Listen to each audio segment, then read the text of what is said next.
Will. The kind of revolution that the world needs is a Christian revolution.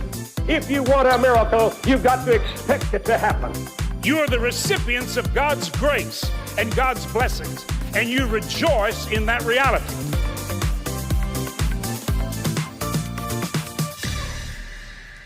Welcome to Life Today Live. Randy Robinson here. I'm excited to have Thor Ramsey back on the show. And if you're not familiar with Thor, Thor's a great stand-up guy, very funny, but he's also done tons of movies. And he told me before we started, been working on another one here in the fall, as well as doing some stand-up.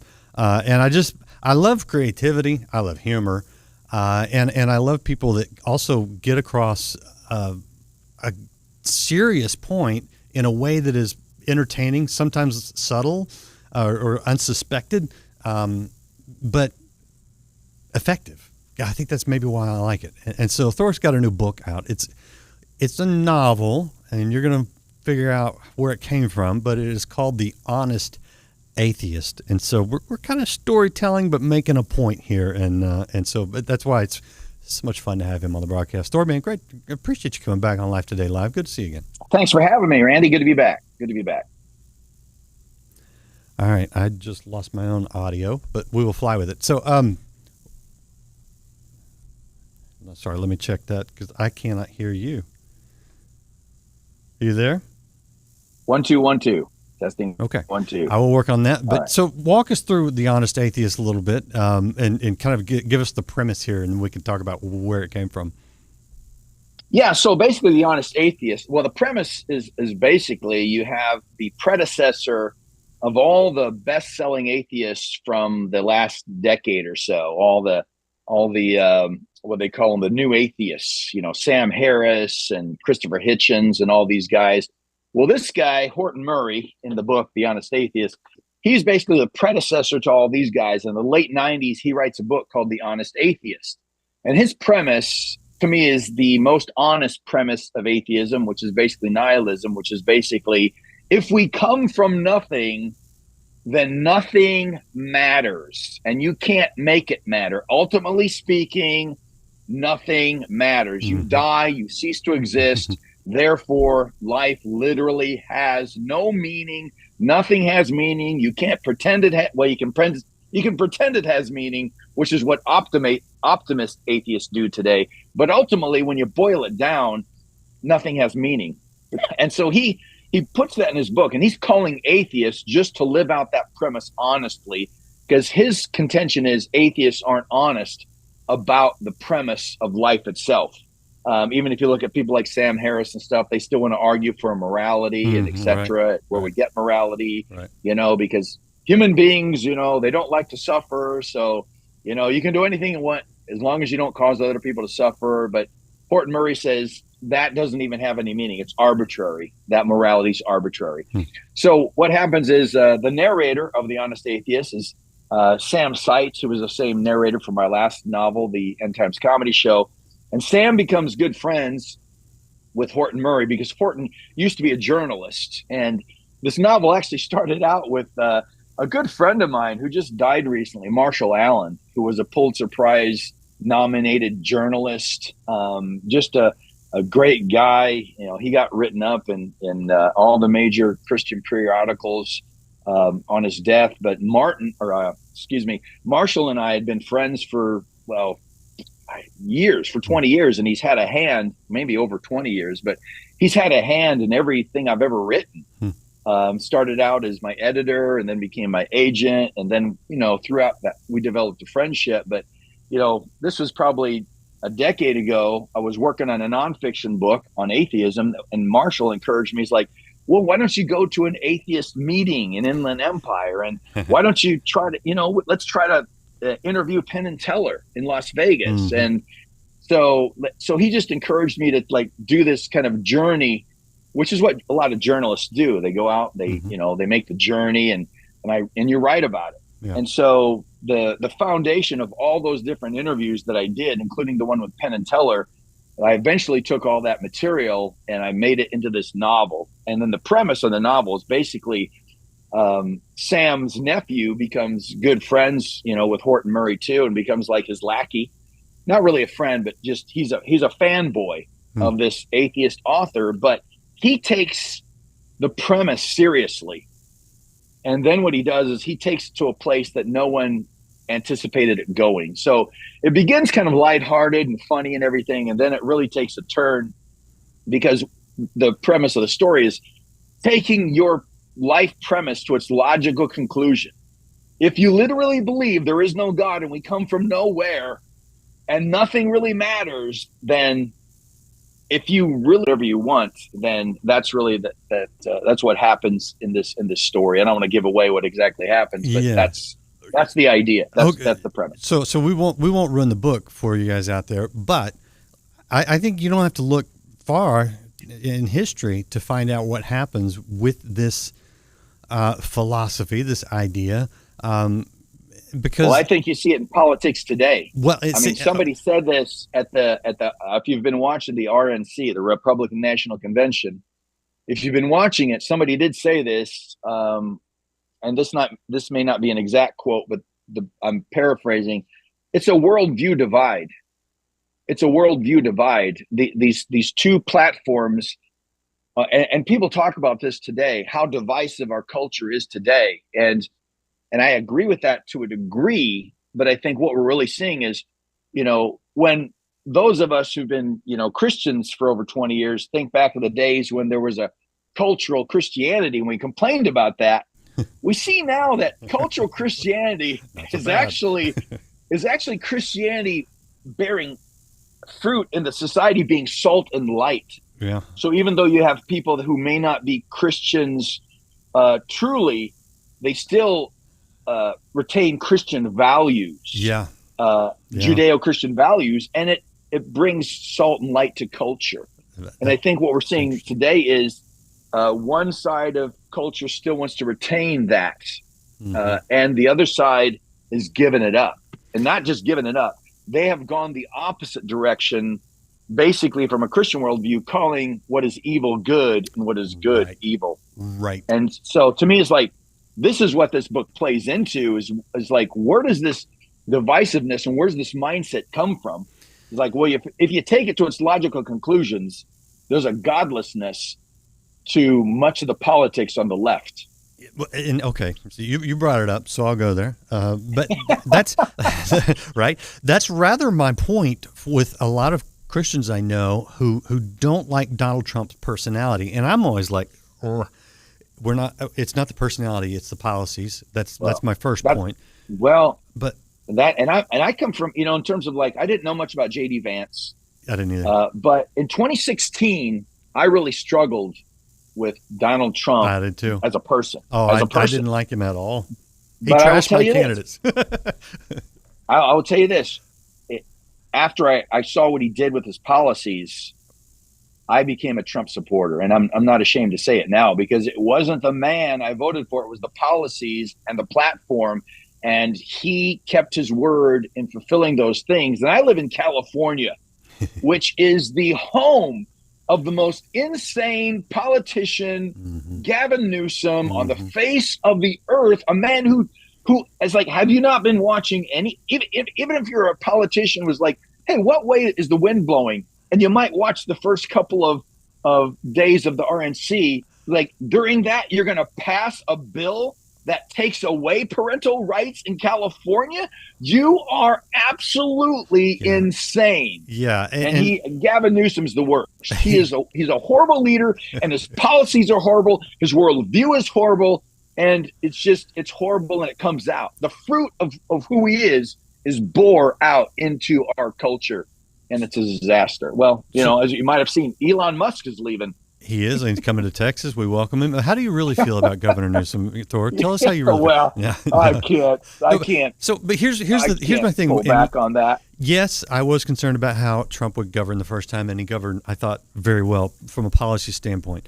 But I still, I have people in my life who have a hard time with him, or they won't say they're never Trumpers, but they act like it.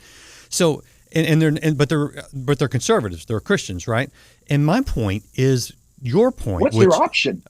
Well, there's that. Well, and their answer is, well, I can vote third party, or I can, I can vote for him, but I can not like it. But here's what I want to say, because here's what you're saying is that at least he's pointed in the right direction. The worldview is on the right side, and the other currents are running in such an opposite direction. That's what I don't understand with people who, number one, I will say this, and I'm going to say this. You can put up a warning that opinions expressed on this program may not necessarily, that type of thing. Yeah. But to people who profess to be Bible-believing, born-again Christians who say, I'll vote a third party, you're part of the problem. You are part of the problem, because when you're doing that, what are you doing? You're allowing the anti-Christian party in power to remain there. Mm-hmm. And my friend, that's a disaster for our country. It's a disaster for children. It's a disaster. Look at their policies. And I've always been this way. I'm a one-party voter. You know what trumps everything? No pun intended. But you know what trumps everything? Death.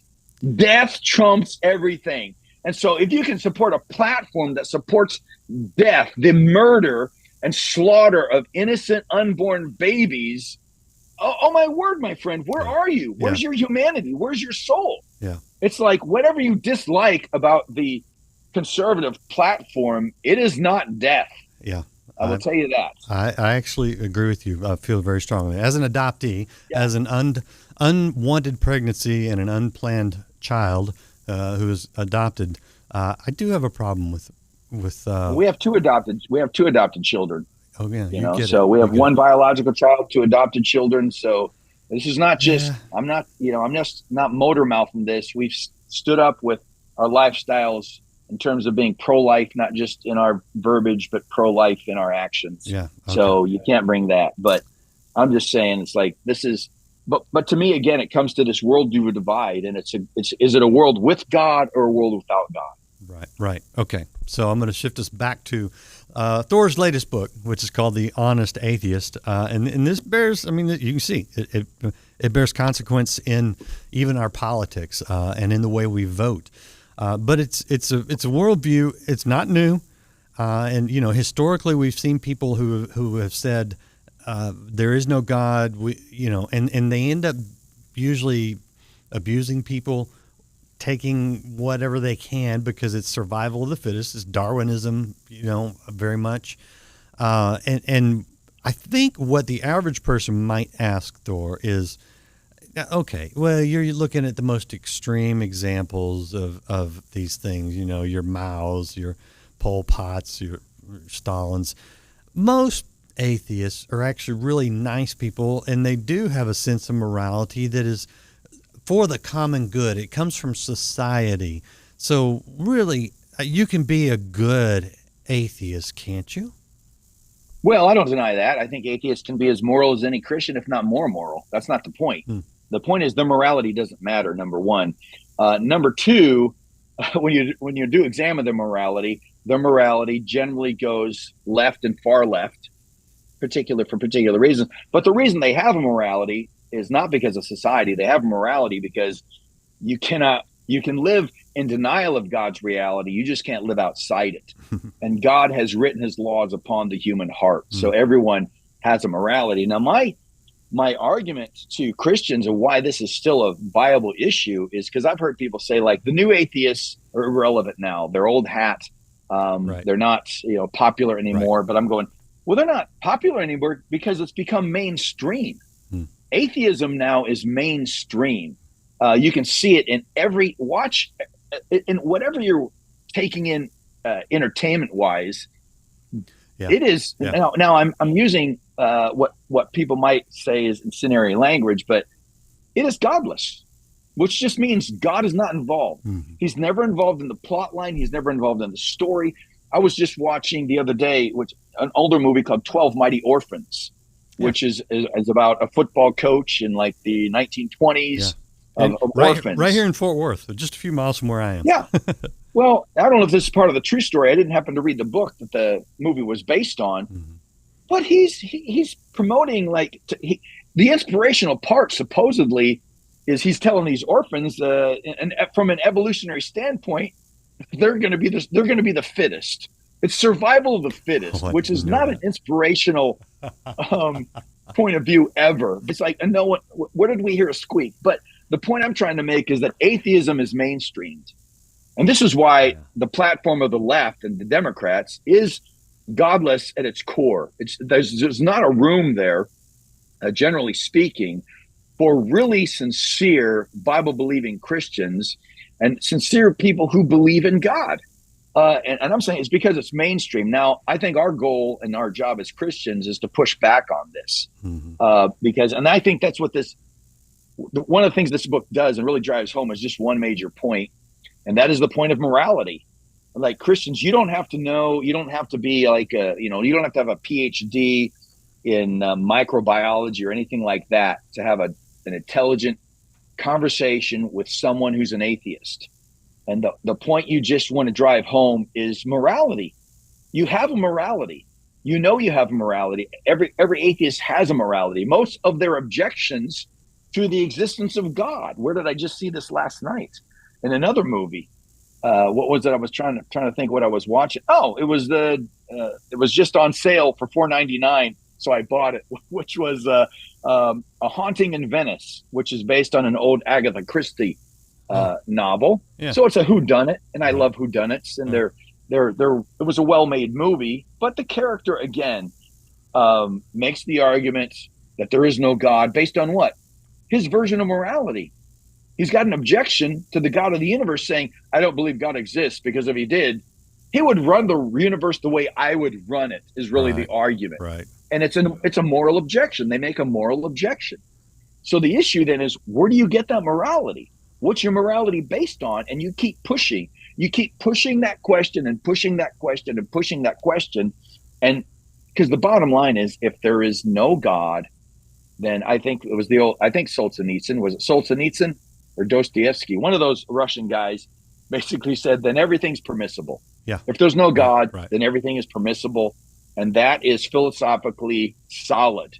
You cannot refute that line of thinking if you really hold to the laws of logic, the laws of reason, whether you're an atheist or a Christian or just a theist in general. Yeah. That reasoning holds the bottom line. So in all your experiences, whether it's just doing stand-up clubs or making movies or going to some of these conventions, have you ever changed someone's mind, an atheist mind? Boy, that's a good question. I've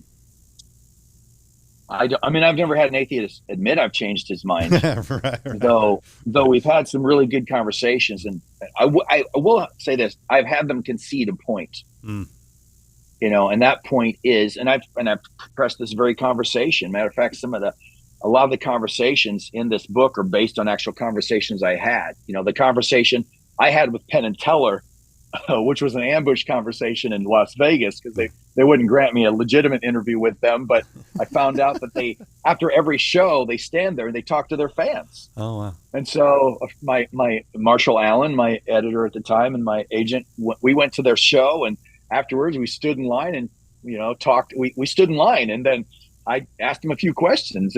But the interaction I had with them, is actually, that's recorded in this book the way it happened, because I didn't want to embellish. I think I only added one or two lines that they didn't say, and that was just to make me look smarter. But other than that, the conversation was exactly as it happened with Penn and Teller. But I have had atheists concede a point, and it's the very point we're talking about, which is, if there is no God, then no morality matters, and you can't make it matter. Yeah, and they eventually concede that point. And it can go to some dark places. And if you want to read the end of The Honest Atheist, you'll see Thor's vision for where that can go. And this is not just fiction. This is a real situation. This is a real mindset anyway, and a real it's a real mindset. Yeah. So, are you going to make a movie out of this one, do you think? I don't know, but I just had somebody who just wrote an Amazon review for it, saying it would make a great movie. And it's a short enough book. I think it's like 170 pages, 175. But it's short enough it would make a book and the main points be in there. So I've thought about that multiple times, putting that into, making it a screenplay. Yeah, But man, it's hard to get a movie made. I've written like about 30 screenplays now. And so my second one's being made finally this fall. We're starting to shoot September 16th in Pigeon Forge, Tennessee, nice. home of Dolly Parton and Dollywood. So we're shooting right there. That's cool. I like the work that you do, and I like Appreciate the way that. you do the work, and with the message, because you are pushing a worldview, but you're doing it in a way that Hollywood's been real good. The people with the worldview that is godless, as you say, have been real good at creating entertaining, fun things, but to embed the worldview. And of course, Disney's got on that train track recently. But we see what happens. So this is what I tell Christian people who are aspiring in the arts, whether it's film or fiction or whatever it is, focus on the story. Mm-hmm. Tell a good story. Mm-hmm. Now you're a Christian, so you're going to tell it from a Christian worldview. Now it doesn't have to be like, I think we do it backwards a lot of times as Christians. I think we decide on our message, Right. and then decide what story will tell that message. Mm-hmm. Now that's what you do in a sermon in some sense. Mm-hmm. I think a bad sermon, maybe. Sermons just come from what's in Scripture. You pull from Scripture what's there. But for an illustration, you look for a story that can illustrate your sermon. Now, as Christians, we're just looking for a good story, and it's the story. And this is where what you just talked about. Hollywood's good at telling stories. Mm-hmm. They're good at making us care about the characters. They're good at showing the humanity of these characters. And even we know as Christians, we put up with it because we get into a story and it's like, I don't agree with the worldview, but you're compelled by the story and the Right. characters. You want to see what happens. You Right. begin to care about them. But when we start to resent it is when they bring in their propaganda so heavily, Right. which they have. Right. And now we resent it because now we see what it's like when they make it just about their gospel, Yep. their anti-gospel, Yep. what's good news to them. And it just becomes like insanity to us. So from an artistic standpoint, are you suggesting that if we really got back into telling a good story, which is what a lot of the Bible is, just telling a good story, but from the right worldview, that we could maybe shift things back into a godly worldview? I think that's what, there's an impact. I was impacted when I was probably 11 years old by the movie To Kill a Mockingbird. Yeah. Before I'd ever heard of the book, I saw the movie. It was on late night television. It was black and white, and I just happened to watch it one night as an 11-year-old. And I watched it because there were kids, there were kids about my age in that movie. So to me, a lot of people may not see To Kill a Mockingbird this way. To me, it's a kid's movie. To me, that's a great kid's movie, but it exposed me to ideas and I grew up in a little town in Nebraska, 1,500 people. I think I can tell you, I know this. I grew up with one child who was a Native American in my class, and that was it. That was the only ethnicity around.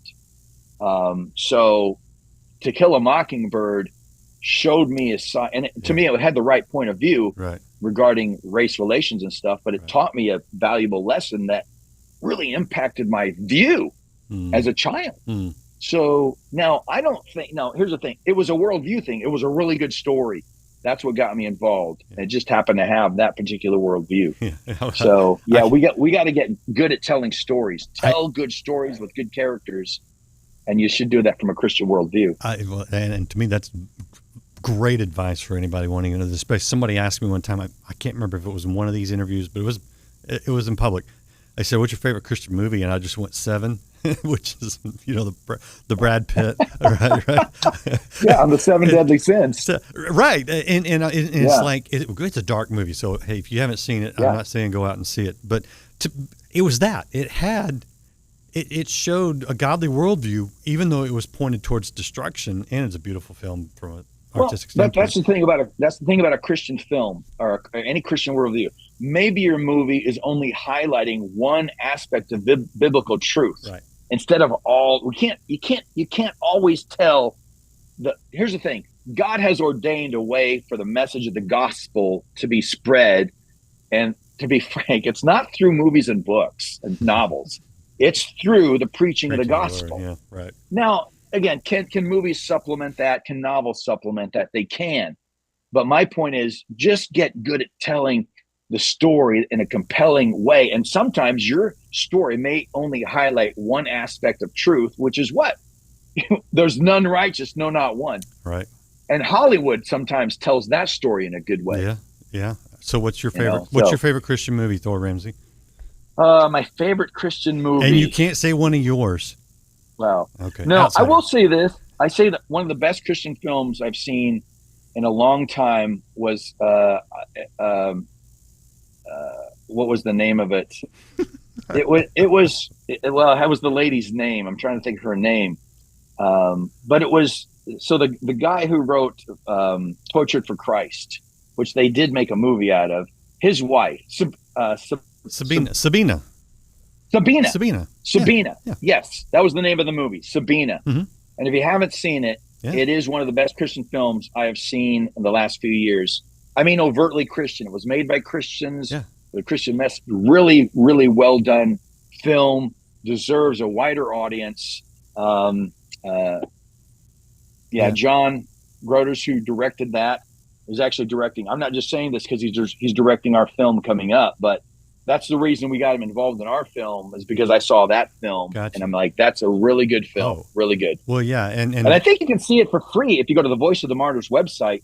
I think if you sign up for their material, just to get their newsletter or whatever, you can watch the movie for free. Yeah, no, it was good. And your point about the director is he did an amazing job on a shoestring budget, shooting all around the world. I mean, he pulled off quite a feat on that one. He did. He really did. Right. That was impressive. Well, we could talk movies for the rest of the day, but I'll let you go. Thor will be on tour coming up in the fall around Christmas time. So you can go to put together a ThorRamsey.com. Christmas tour. So if you want your church to bring them in for the Christmas tour in November, December, check my website, www.thorramsey.com. Yep. And contact me there. I'd love to come to your church facility, whatever, do a Christmas themed show, stand up. And that would be fun. It's taking the arts from a godly worldview and doing an excellent job in the arts that really has the bigger impact. And we're getting better at it as Christians. The Possum Trot movie was really good. It is. We're getting better at it. That's the thing. Mm-hmm. The production values are there now because of the technology. It's just that we have to keep getting better at storytelling. Yeah. That's really what we have to do. Love it. But so we're called to do whatever you do all to the glory of God. So that's the point. That's the point of a Christian movie right there. Yep. And I appreciate you doing it. Appreciate you sharing it with our audience today, Thor. Just keep on keeping on, man. Get more of those movies made. Thanks for having me on, Randy. Really appreciate it. Absolutely. Appreciate you guys out there watching. Hit that share button. Let someone else know. Say, hey, this is an interesting conversation. And if you're not familiar with Thor's stuff, check out the website, ThorRamsey.com. It looks like that right there. And you can pick up The Honest Atheist. Check out the movies. If you haven't seen Church People, it's another good Christian movie by a guy I know. So appreciate you guys being here. We'll see you again next time here on Life Today 11.